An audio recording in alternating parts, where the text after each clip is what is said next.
بسم الله الرحمن الرحيم الحمد لله رب العالمين والصلاة والسلام على الحبيب المصطفى أبي القاسم محمد صل على محمد وآله اللهم صل على محمد وآله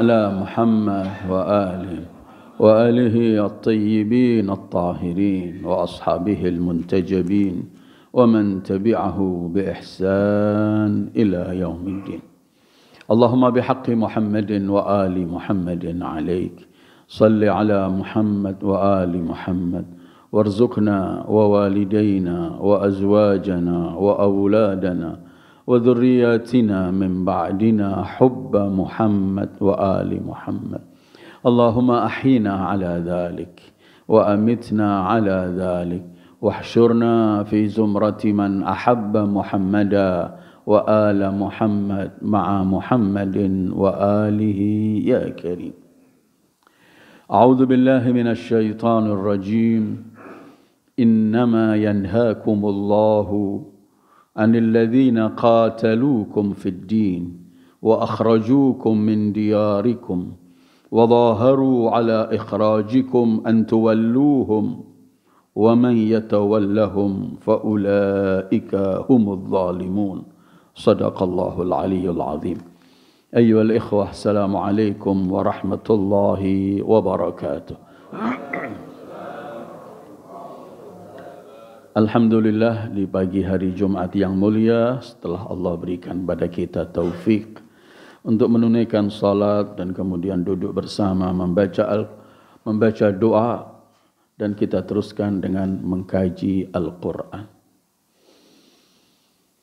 Karena setiap hamba-hamba Allah kumpul bersama mengkaji Al-Quran, membaca dan mengkaji Al-Quran, dalam riwayat-riwayat Allah menurunkan para malaikatnya untuk memberikan rahmat kepada yang ada di tempat itu. Mudah-mudahan kita selalu meraih rahmat Allah, dan dengan rahmat Allah itu kelak kita akan meraih segala kesuksesan dunia dan akhirat. Ayolah ikhwah, kajian kita pada pertemuan terakhir berkaitan bagaimana cara Allah mengajarkan kepada kita untuk bagaimana cara kita menjalin hubungan dengan sesama manusia siapapun mereka itu. Walaupun mereka itu orang-orang yang tidak seagama dengan kita.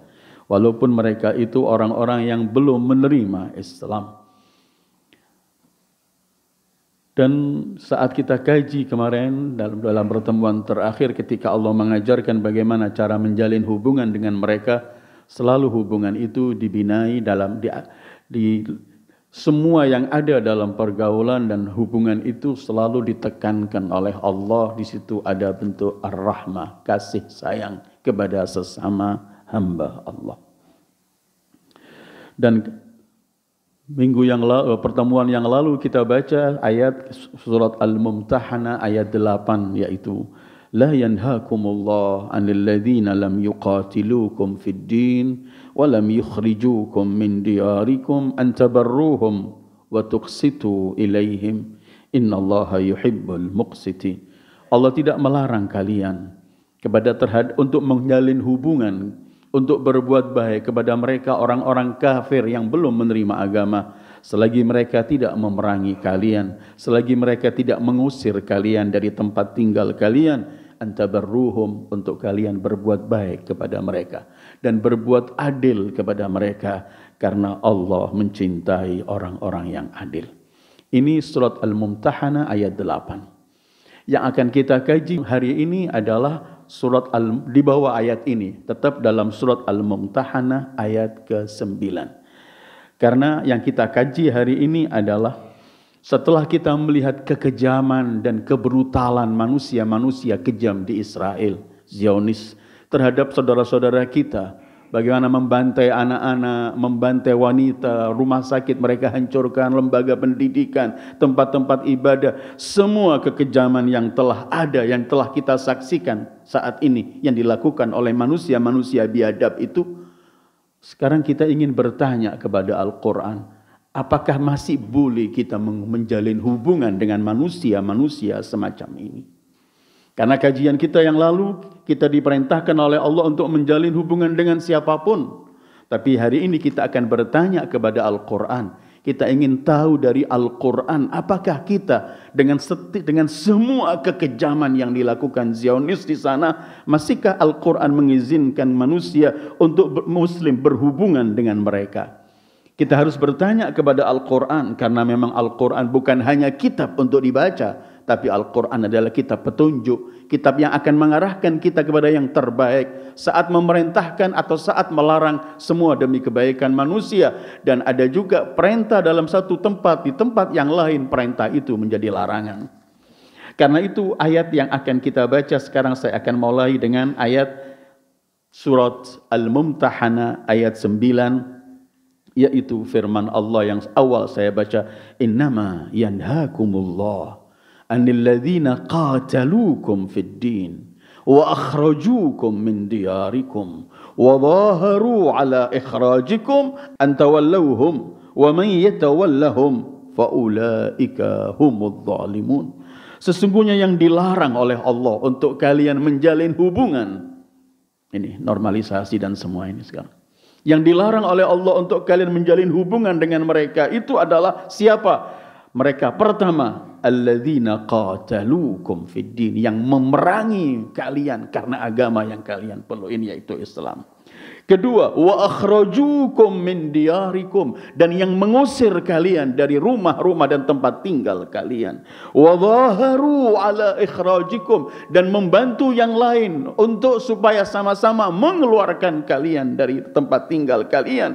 Ini antawallauhum, ini yang dilarang oleh Allah untuk kalian menjalin hubungan dengan mereka. Kemudian wa may yatawallahum, siapa yang masih berhubungan dengan mereka, dengan semua hal tiga tadi disebutkan, faulaika humudz zalimun, mereka itu adalah orang-orang yang zalim.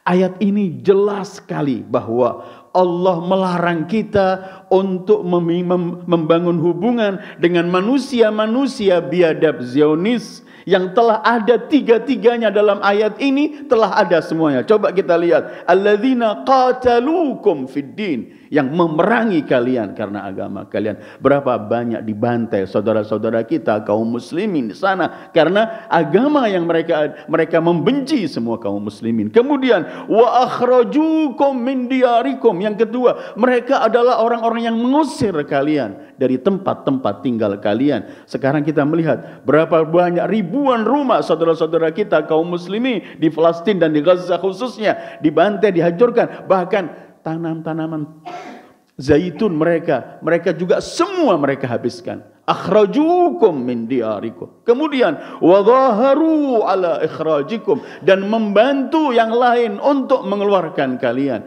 Yang membantu ini bisa mereka sendiri kaum Zionis, atau mereka ini Amerika, Eropa dan semuanya, dan semua negara yang ikut membantu melicinkan jalan kaum Zionis untuk mengusir kaum muslimin.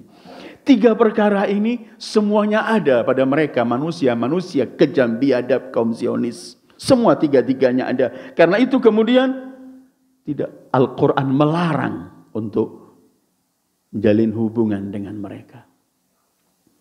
Dan yang menjalin hubungan dengan mereka seperti ayat di akhir ayatnya, wa may yatawallahum faulaika humudz zalimun. Siapapun yang masih menjalin hubungan dengan mereka Zionis, yang dengan semua kekejaman telah mereka tampakkan, yang mereka lakukan, maka mereka disebut faulaika humudz zalimun. Mereka ketika memerangi kaum muslimin dan membunuh muslimin, mereka zalim. Mereka ketika mengusir mereka saudara-saudara kita kaum muslimin, bahkan mereka orang-orang lain, siapapun, mereka sedang berbuat zalim. Mereka ketika membantu orang lain untuk mengusir, mereka berbuat zalim. Artinya, kalau kita melihat mazlum, kita tidak menolong yang mazlum dan tetap kita berhubungan dengan yang zalim, maka kita oleh Allah juga dihitung sebagai wa ulaika humudz zalimun. Dalam kondisi yang sangat-sangat menakutkan, setiap hari kita mendengarkan, melihat berita yang sangat-sangat bisa membuat kita sangat-sangat sedih dan setiap orang akan menangis histeris melihat apa yang terjadi. Anak-anak kecil, seorang ibu kehilangan 4 anaknya, 3 anaknya, segala ini dan dunia menyaksikan seperti tidak ada apa-apa. Di kondisi semacam ini masih ada kaum muslimin atau yang mereka mengaku diri mereka sebagai kaum muslimin masih menjalin hubungan normalisasi dengan mereka. Masih menjalin hubungan akrab. Masih seakan-akan gak melihat apa yang telah mereka lakukan. Sementara Al-Quran mensifati mereka manusia-manusia Zionis biadab yang brutal dan kejam itu. Allah sifati dalam Al-Quran dalam surat Al-Ma'idah 82 adalah mereka itu orang-orang yang sangat membenci dan memusuhi kaum muslimin dan mukmin. Coba kita dengarkan firman Allah 82 Al-Ma'idah. Latajidanna asyaddan nasi adawatan lilladzina amanul yahud walladzina asyraku. Kamu akan menemukan orang yang paling getol memusuhi orang-orang yang beriman adalah pertama al-Yahud. Ini nampak sekarang Zionis. Kalau Allah sebut mereka yang paling memusuhi kaum muslimin, kaum mukminin, apakah kemudian masih pantas orang melakukan normalisasi hubungan dengan mereka? Berhubungan dengan orang yang sangat-sangat membenci kita adalah sesuatu yang ditolak oleh akal waras sebelum kita bicara dengan agama. Ditolak oleh akal dan ditolak juga oleh agama. Dan sebenarnya siapa yang menjalin hubungan dengan semua yang ada, kriteria mereka yang telah disebut oleh Al-Quran, mereka sebenarnya tidak mempercayai Allah dan tidak mempercayai ayat-ayat Al-Quran dan bertentangan dengan apa yang mereka percaya. Siapa yang berhubungan dengan mereka, mereka adalah orang zalim. Di ayat lain, yaitu dalam surat Al-Ma'idah 51, selain Allah sebut mereka orang yang berhubungan dengan mereka orang zalim, Allah cap yang berhubungan dengan mereka berarti seperti mereka dan bagian dari mereka. Allah berfirman Al-Ma'idah 51. Ya ayyuhalladzina amanu la tattakhidul yahuda wan nasara awliya ba'dhuhum awliya'u ba'd wa man yatawallahum minkum fa innahu minhum innallaha la yahdil qaumadh dhalimin. Wahai orang-orang yang beriman, jangan kalian menjadikan Yahudi dan Nasara, Zionis dan semua ini aulia, partner-partner kalian, saling kalian mempunyai hubungan yang indah begitu. Ba'dhuhum awliya'u ba'd. Mereka kalian sama mereka saling bantu-membantu, saling kasih sayang, saling memberikan semuanya. Wa man yatawallahum minkum. Siapa yang masih menjalin hubungan mesra dengan mereka, fa innahu minhum. Maka Allah tegaskan, siapa yang masih menjalin hubungan mesra dengan mereka, fa innahu minhum, maka dia tergolong seperti mereka. Dan tetap Allah akhiri, innallaha la yahdil qaumadh dhalimin. Allah tidak pernah akan memberi petunjuk bagi mereka orang-orang yang zalim. Sangat memusuhi kita, membantai kita, mengusir saudara-saudara kita, masih kita kemudian punya hubungan dengan mereka.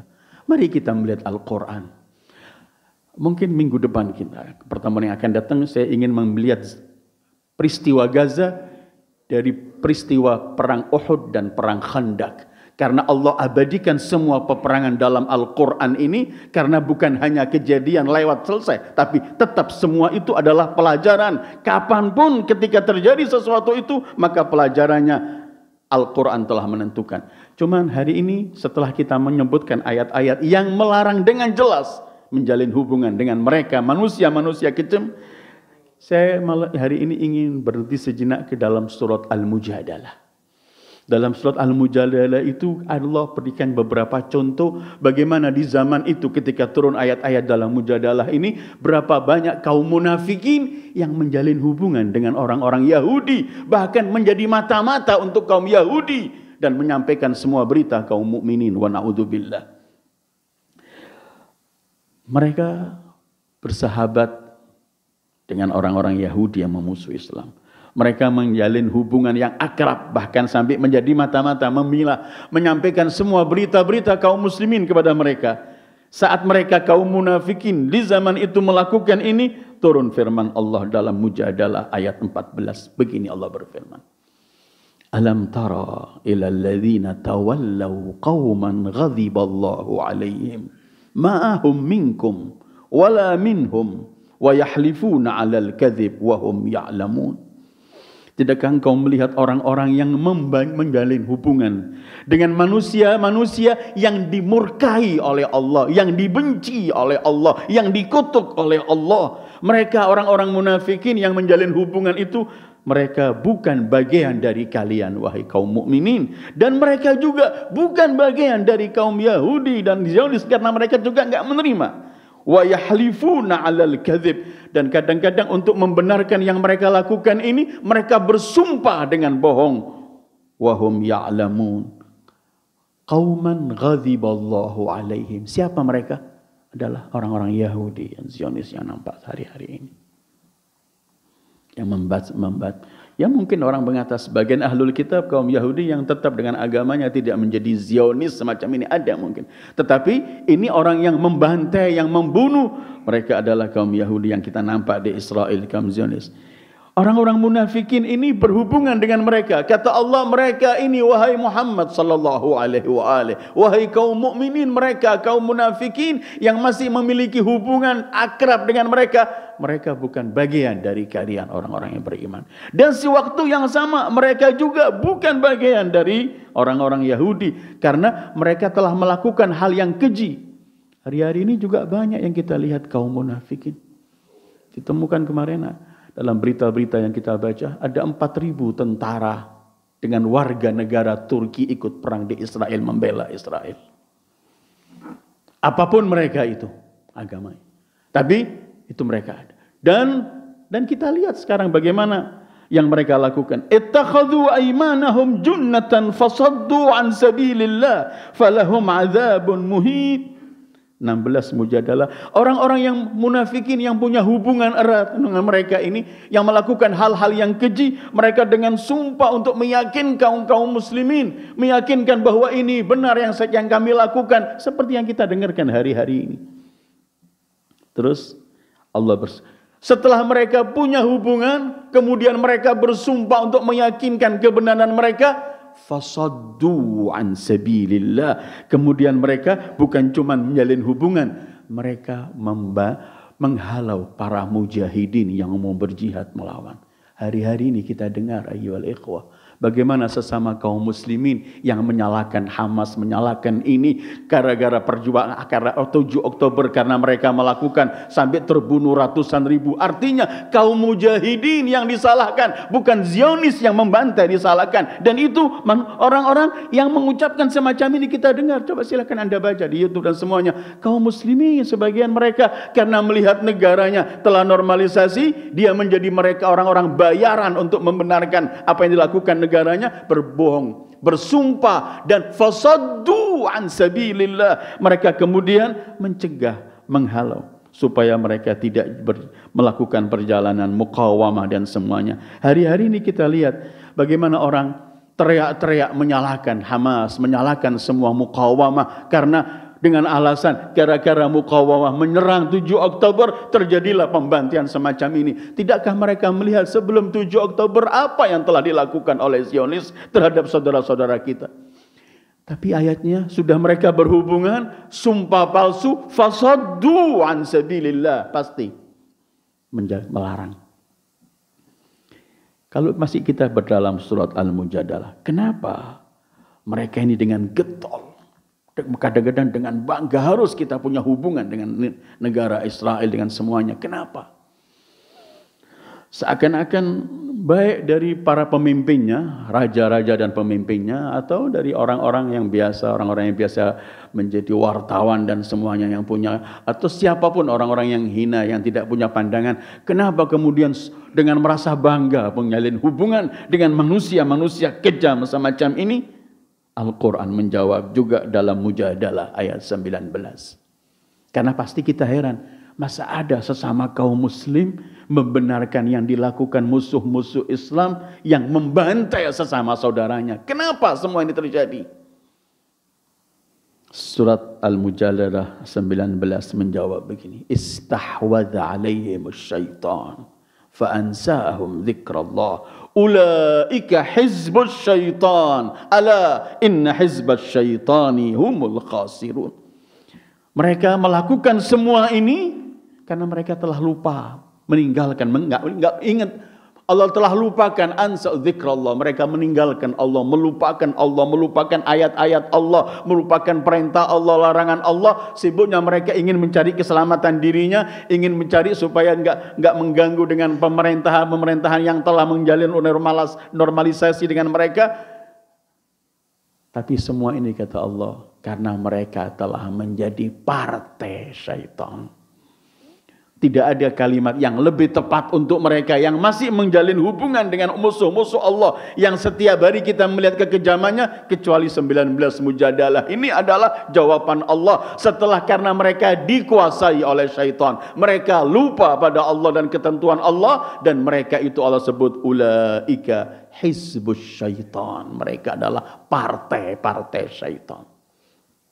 Tetapi tetap Allah akhiri.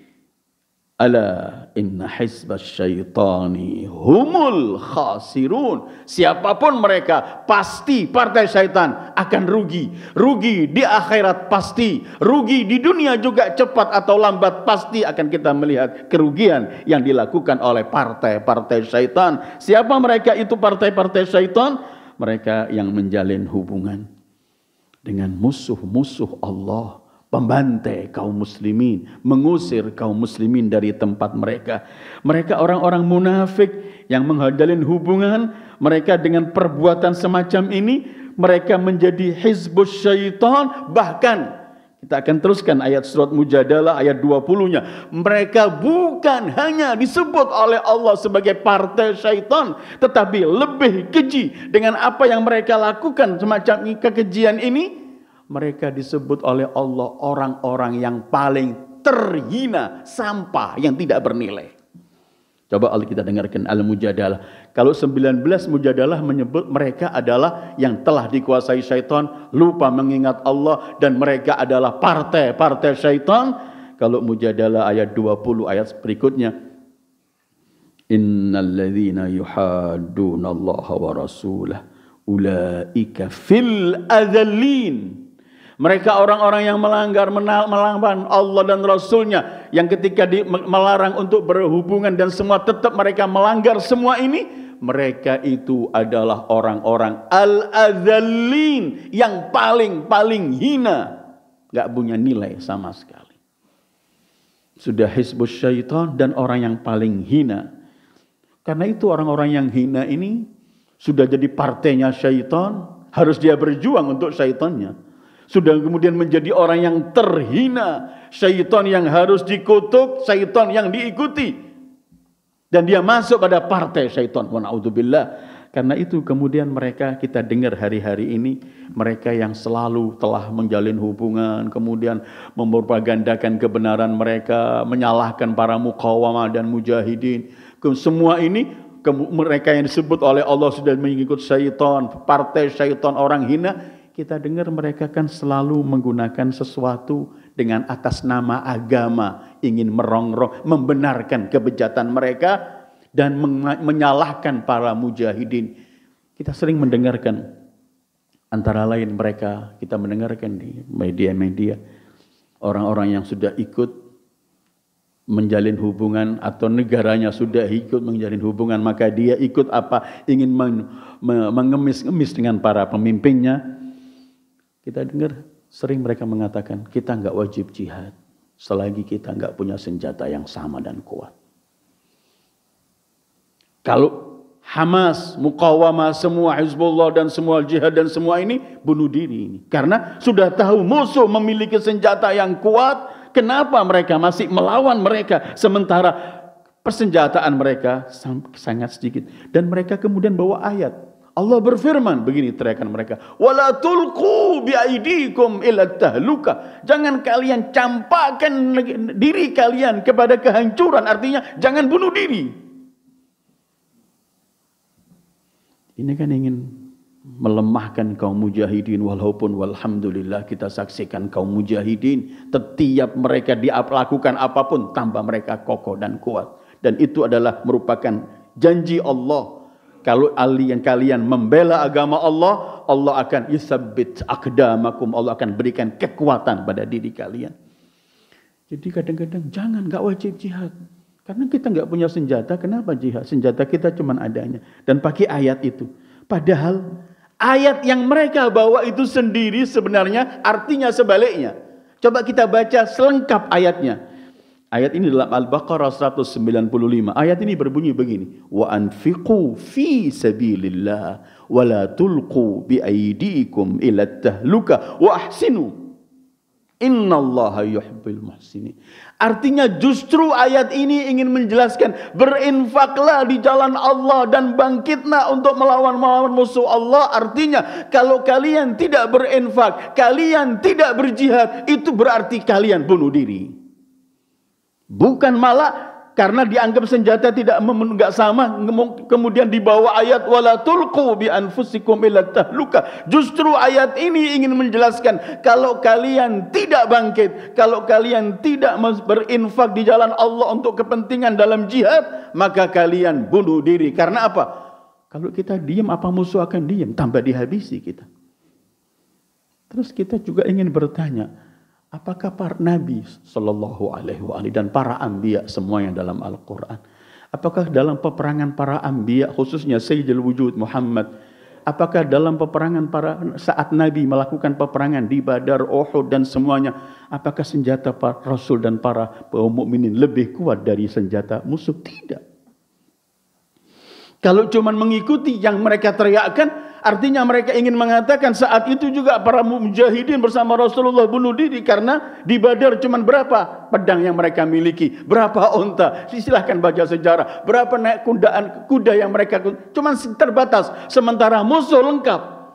Tetapi Al-Quran enggak mengatakan harus senjata lebih dari musuh baru kamu boleh jihad. Tidak. Al-Quran cuma memerintahkan kita memang harus mempersiapkan senjata. Cuman bahasa Al-Quran wa'iddu lahum mastata'tum. Harus kalian mempersiapkan senjata semampu kalian. Karena saat kalian dengan senjata yang sangat-sangat minim ini, yang semampu kita, saat kita berjuang untuk Allah, wa man nasru illa min indillah. Kemenangan bukan dari senjatamu, tetapi kemenangan hanya dari Allah. Bahkan Al-Quran juga buat contoh.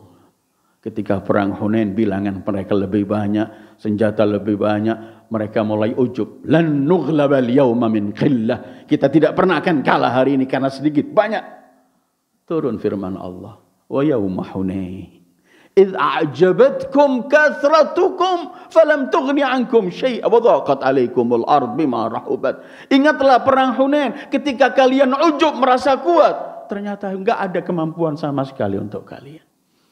Jadi Al-Quran ingin mengatakan peperangan di zaman para anbiya juga peperangan, karena Al-Quran hanya mengatakan wa'iddu lahum mastata'tum min quwwah wa min ribatil khail turhibuna bihi aduwallah wa aduwakum.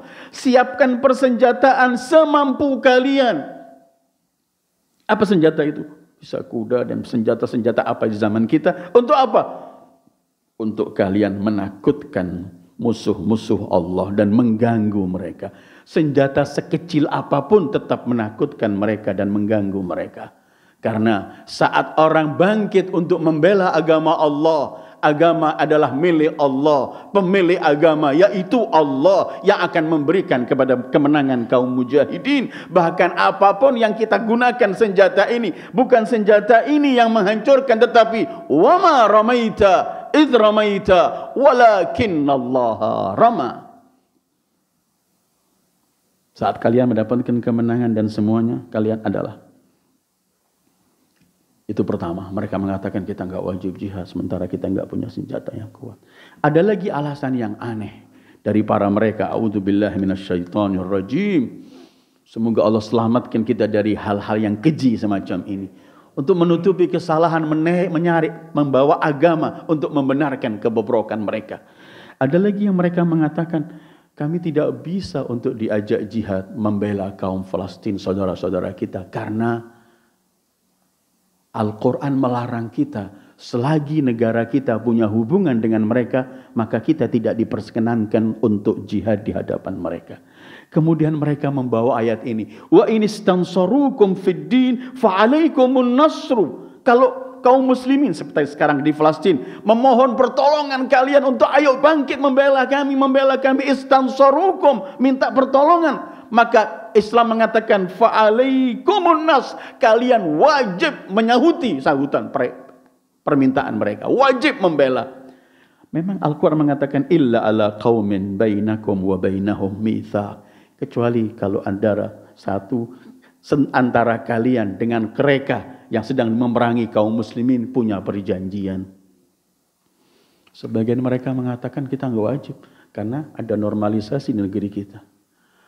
Hubungannya itu sudah salah, maka jangan diseret ayat ini untuk membenarkan sesuatu yang salah. Mitsak, perjanjian yang semacam ini tidak, karena asal perjanjiannya dilarang oleh Allah. Sesuatu yang dilarang oleh Allah tidak bisa dibuat alasan untuk kita nggak berani perang, nggak bisa membantu karena masih ada hubungan. Karena Al-Quran mengatakan illa ala qaumin bainakum wa bainahum mitsaq, perjanjian. Jadi akhirnya seakan-akan mereka sementara hubungannya sudah batil, salah, maka jangan beralasan dengan sesuatu yang salah untuk membenarkan kebobrokan mereka. Ini ayat-ayat Al-Quran yang begitu banyak menjelaskan mengenai salahnya menjalin hubungan dengan Zionis yang sudah nampak memerangi, mengusir, dan melakukan semua kekejian. Kemudian kita memiliki kewajiban. Apa kewajiban kita terhadap yang terjadi di Gaza, di Lebanon, dan semua itu? Mungkin jawaban Al-Quran pertama ialah innamal mu'minuna ikhwah fa aslihu baina akhawaykum wattaqullah. Kita ini adalah satu saudara. Saat kaum muslimin di Gaza, di Lebanon, di setiap penjuru dari dunia, di bumi Allah ini terkena musibah, maka kita pun menerima musibah itu karena mereka saudara kita. Kemudian persaudaraan itu memiliki kewajiban yang terdepan. Kewajiban itu ialah untuk membela mereka yang sedang memerlukan pembelaan, seperti 72 Al-Anfal ayat yang saya baca tadi. Wa inistansarukum fid din fa'alaikumun nas. Kalau mereka meminta pertolongan kepada kalian terhadap apa yang terjadi, maka fa'alaikumun nas, kalian wajib untuk menolongnya. Ini kewajiban. Apa yang bisa kita lakukan? Kewajiban mutlak. Kita harus sadari dulu bahwa kita punya kewajiban, baru kita melihat kemampuan kita dalam melaksanakan kewajiban. Ada yang dengan harta, ada yang dengan tenaga, ada yang dengan pikiran, ada yang dengan tulisan dalam semua media menjelaskan kebenaran, ada dengan semua cara, dengan doa, dan semua punya kewajiban bahwa mereka itu adalah saudara-saudara kita. Saat kita menghadapi yang jelas semacam ini, saudara-saudara kita dibantai, diperlakukan keji, sholat di masjid dibakar masjidnya dan dibom. Orang yang sakit di rumah sakit juga rumah sakitnya dihancurkan. Adakah kekejian dan kezaliman melebihi ini? Kita melihat kekejaman Fir'aun itu, anak-anak dibunuh tapi wanita dibiarkan. Ini la anak wala wanita, semua dihabiskan. Punya kewajiban. Ya, sadari pertama bahwa mereka adalah saudara. Karena Allah telah menyebutkan innamal mu'minuna ikhwah. Kemudian dalam kondisi semacam ini sudah sangat tidak layak dan sangat menjijikkan kalau kita masih berbicara masalah mazhab, masalah perbedaan pemikiran, masalah perbedaan aliran. Sudah tidak ada waktunya. Siapapun orang mukmin yang telah meyakini Allah Al-Wahidul Ahad la syarikalah. Setiap orang mukmin yang meyakini Muhammadun sallallahu alaihi wa alihi nabinya dan dia nabi terakhir, tidak ada nabi setelahnya. Setiap mukmin yang telah meyakini bahwa akan ada hari kiamat, dengan tiga ini cukup. Apa cara salat mereka, apa cara pemikiran mereka itu lain, tapi telah beriman kepada Allah yang esa, beriman kepada Rasul sallallahu alaihi wa alihi dan meyakini beliau nabi terakhir, tiada nabi setelahnya. Kemudian mempercayai hari kiamat, mereka adalah saudara kita. Cara salat kita beda, cara kunut kita beda, cara apa. Sudah tidak ada waktu dan tidak indah untuk kita bicarakan. Karena masing-masing sudah menjadi satu saudara kita. Karena telah beriman kepada Allah dan semuanya. Kalau mereka orang-orang Yahudi, orang-orang Zionis, orang-orang kafir sekarang kita lihat di luar ini, mereka semua bersatu untuk menghancurkan Palestina. Negeri-negeri yang di luar ini semua bersatu untuk melakukan yang terkeji terhadap saudara muslimin. Kemudian tidak malukah kita sesama muslim masih sibuk dengan hal-hal yang tidak perlu disibukkan, sementara darah sudah mengalir di sana. Anak-anak begitu banyak yang telah mati dan yang masih luka dan semuanya. Bahkan Al-Quran menyebutkan begini, mereka orang-orang yang memusuhi kalian ini bersatu. Coba kita dengarkan 73 Al-Anfal.